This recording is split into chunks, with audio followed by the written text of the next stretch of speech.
So hello everyone, welcome back to my channel. तो friends, आज हम बनाएंगे बहुत ही लाजवाब मोमोज। तो आज हम बिल्कुल बाजार जैसे मोमोज घर पर बनाकर तैयार करने वाले हैं और साथ में मोमोज की चटनी भी बनाएंगे। यानी लाल तीखी वाली जो चटपटी चटनी होती है ना, वो आज हम घर पर ही बनाएंगे। और मोमोज को सॉफ्ट कैसे बनाया जाए, इसके पूरे टिप्स एंड ट्रिक्स आज मैं आपको यहाँ पर बताने वाली हूँ। तो आइए फ्रेंड्स, इस रेसिपी को बनाकर तैयार कर लेते हैं। इसको बनाने के लिए सबसे पहले मैंने एक बाउल लिया है और बाउल में मैं डाल रही हूँ 1.5 कप मैदा। तो सबसे पहले हम मोमोज का डो ही लगा करके यहाँ पर तैयार करेंगे। तो इसके लिए मैंने मैदा लिया है और 1.5 कप मैदा डालने के बाद हम इसमें डाल देंगे आधा छोटा चम्मच नमक और साथ में 2 चम्मच तेल डाल देंगे। यानी मैं इसमें 2 छोटे चम्मच तेल का डाल रही हूँ और अब मैं इसमें अच्छे से तेल को मिक्स कर दूंगी। तो मैदे में तेल मिक्स हो चुका है और अब इसका एक हार्ड आटा लगा करके हम तैयार कर लेंगे। यानी कि इसका जो आटा लगता है वो नरम नहीं होगा, सख्त आटा लगाकर ही तैयार करना है। तो मैं इसमें आधा कप पानी डाल रही हूँ। पानी एक साथ नहीं डालेंगे, थोड़ा थोड़ा डालते जाएंगे और आटे को यानी कि जो मैदा है उसको हम गूंथते जाएंगे।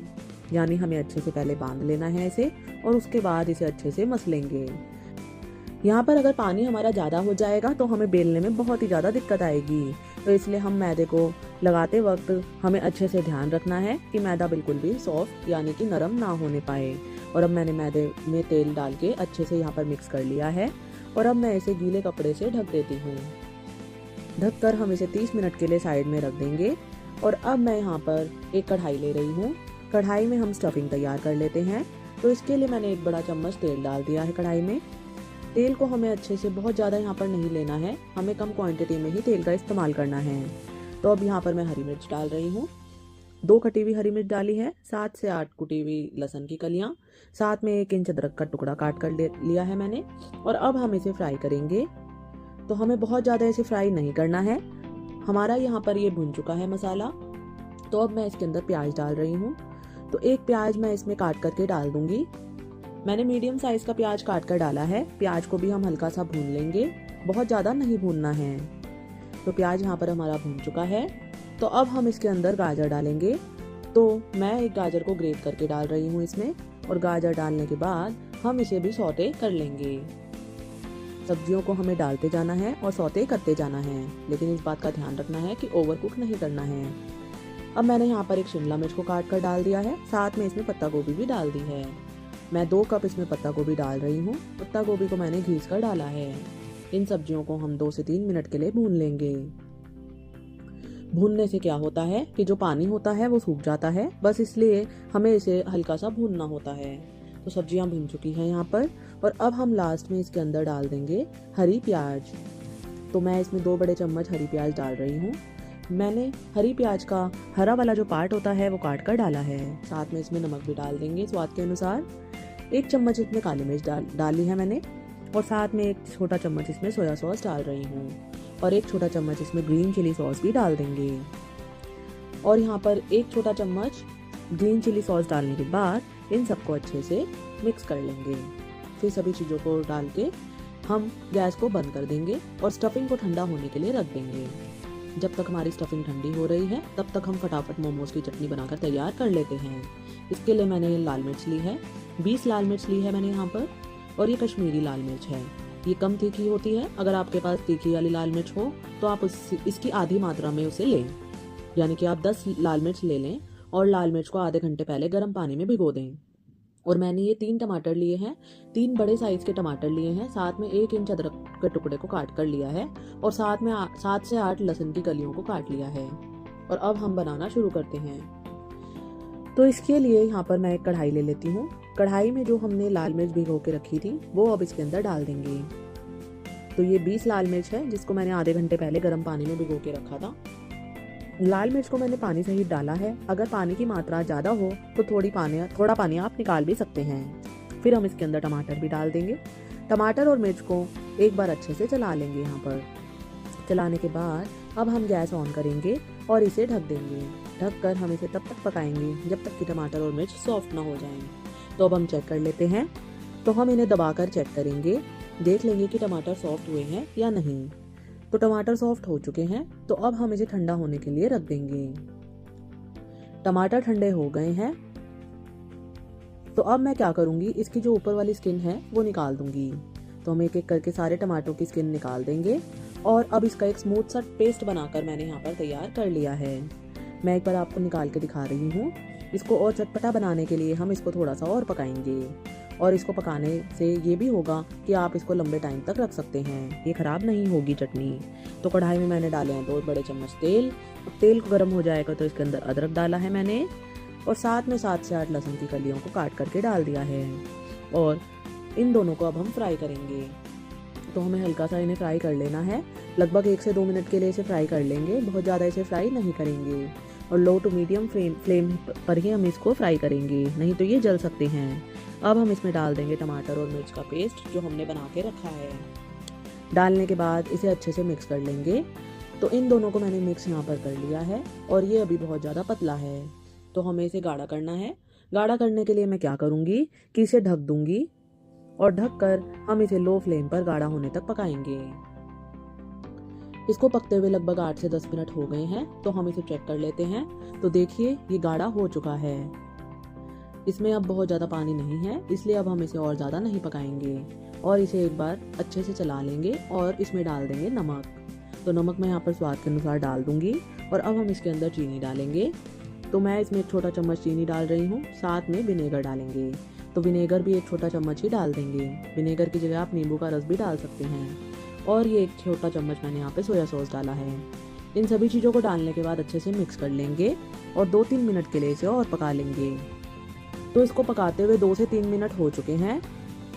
चटनी हमारी बनकर के तैयार हो चुकी है, इसलिए गैस को हम बंद कर देंगे और चटनी यहाँ पर हमारी ठंडी भी हो गई है।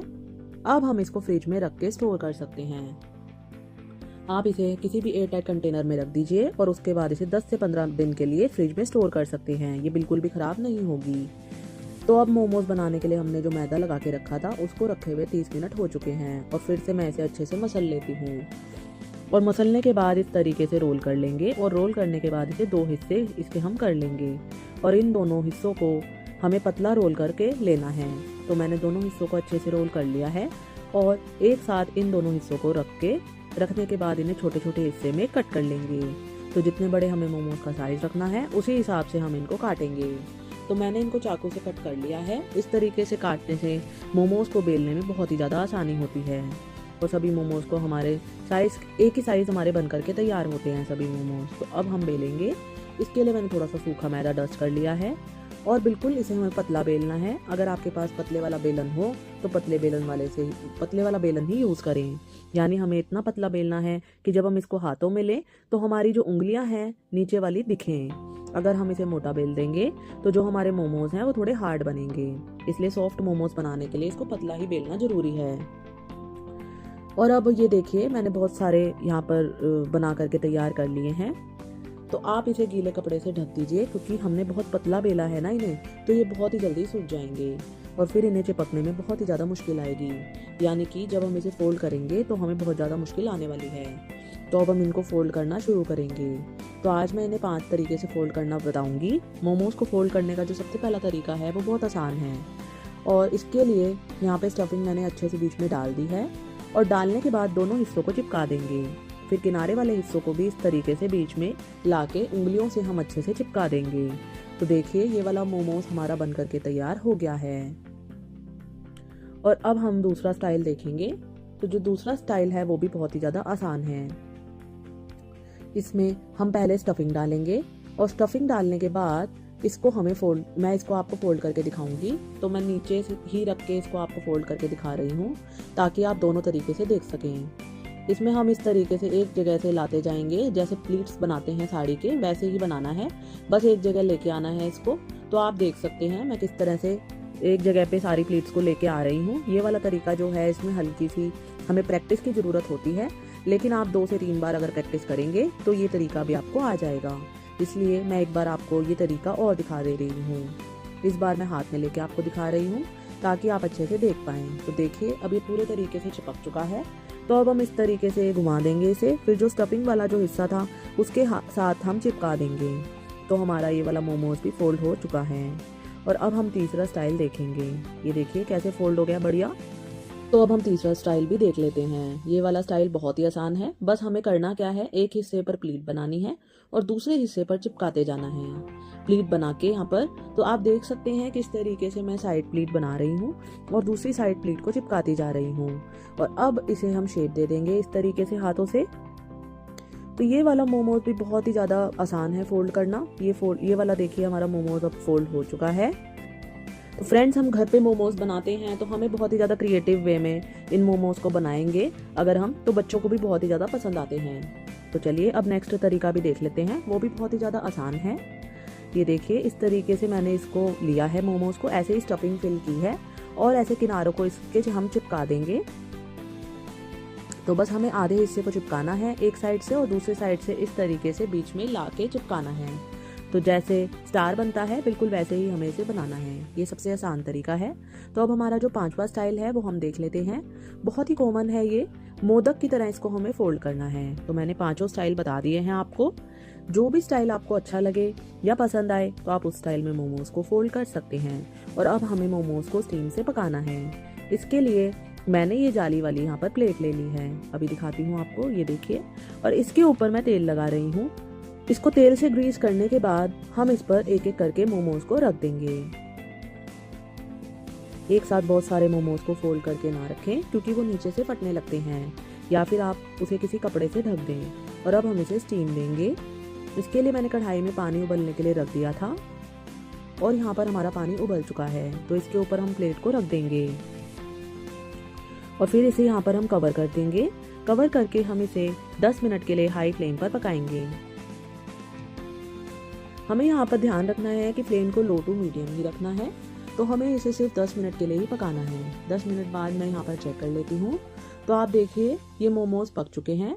पकने की ये पहचान है कि इसके ऊपर देखिए शाइनिंग आ गई है और ये थोड़े ट्रांसपेरेंट भी हो गए हैं और इसके अंदर की सब्जियां भी दिख रही हैं, आप देख सकते हैं। और अब मैंने कुछ मोमोज को फोल्ड कर लिया है दोबारा से, तो उनको भी मैं स्टीम कर लेती हूँ। तो जो हमारी प्लेट है उसके ऊपर मैं सभी मोमोज को रख दूंगी। सभी मोमोज को रखने के बाद हम इसे कवर कर देंगे और कवर करने के बाद हम इसे 10 मिनट के लिए और पकाएंगे।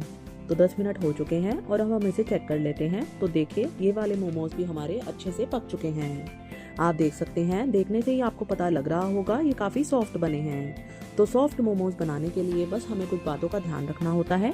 तो फ्रेंड्स, इस रेसिपी को आप घर पे ज़रूर ट्राई करें और कैसी बनी मुझे कमेंट्स करके ज़रूर बताएं। तो फ्रेंड्स, मैं इन वीडियोस को बनाने के लिए बहुत ही ज़्यादा मेहनत करती हूँ। तो प्लीज़ मेरे वीडियो को लाइक करें, चैनल को सब्सक्राइब करना ना भूलें फ्रेंड्स। Bye bye.